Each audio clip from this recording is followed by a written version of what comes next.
Pag-aproba ng mga LGU ng mga renewable energy projects sa iba't ibang lugar, pinamamadali ng DILG.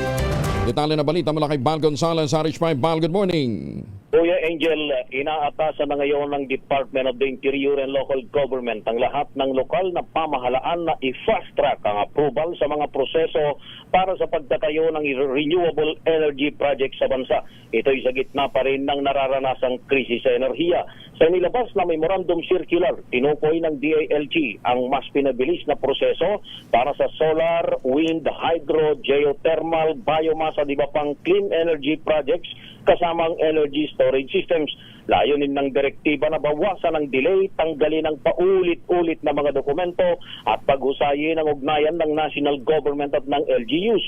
Sa ilalim nito, papalitan na ang letter of no objection ng resolution of no objection o RONO na ilalabas ng Sangguniang Panglungsod o Sangguniang Bayan bilang opisyal na suporta ng LGU. Paglilinaw ng DILG, limitado na lamang sa 3 hakbangang aplikasyon. Pagsusumite,